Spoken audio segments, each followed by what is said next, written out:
It's something many of us take for granted every time we sit in front of our laptop, tablet, or smartphone, a good internet connection.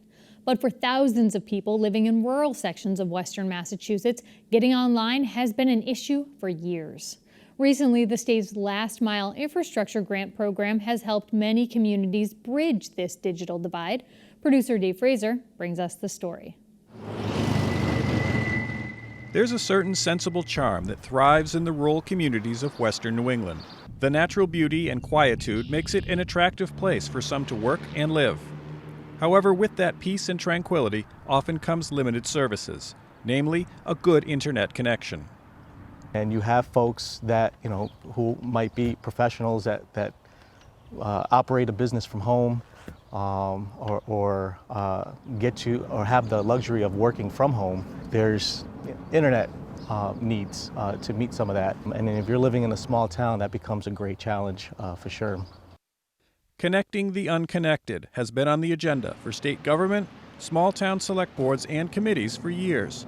But with the recent pandemic that has many families working and learning from home, getting access to high-speed internet can't come soon enough. Everyone else in the state out east has had this for quite some time, and I don't think they realize the struggles that we have out here. Wendy Berman operates a web design and marketing company out of her home in Blandford. She and her family have struggled with internet connectivity since moving here in 2008.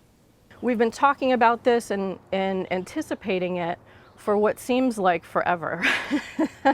And every time we think we're almost at the finish line, something else changes or things get pushed off for whatever reason. So I think it's a number of factors, but that's when you really recognize we have a problem. Blandford is one of those underserved communities where residents use dial-up, DSL, satellite, or cell phone technology to get access to the internet. Peter LANGMORE manages the Blandford Municipal Light Plant, an organization that has been trying to complete what the industry refers to as the last mile for the past 6 years. At the time, I didn't realize the scope of the project. It has been a long time in coming to fruition, but the end is in sight.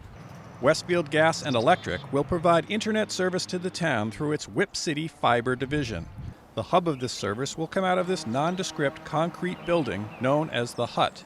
This is where the middle mile ends and the last mile starts. And that's what we're working on now, which will take the fiber from our hut to all of premises in town. According to the Massachusetts Broadband Institute, there are 53 communities in this last mile program. 21 of them have projects that have been completed, but there are still 32 towns that are in various stages of the process. These towns they're unserved. They have no service whatsoever. And we're working together with municipalities to build their own networks. And we're also working with providers, cable providers like Charter and Comcast, that are building out further into communities that are budding their network. And we're also working with independent providers to build networks. Independent providers like Fiber Connect, who recently received a grant from the state to finish connecting the southern Berkshire towns of Monterey and Egremont.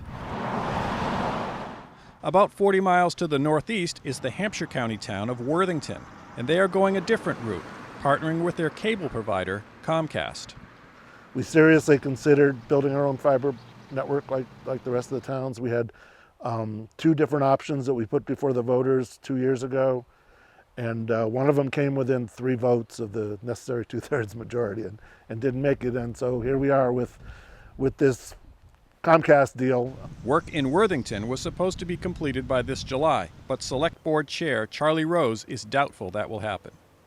The big part of the job in building any of these networks is you've got to get up on the pole, and you've got to make room between the electric wires and the telephone wires. The electric's always at the top, telephone's always at the bottom, everything else is in the middle, and they have to make room for whatever's going to go in there. The COVID pandemic certainly raised the awareness of this issue, so much so that MBI installed public Wi-Fi networks, or hotspots, near the town centers for people who are still waiting for their towns to be hooked up.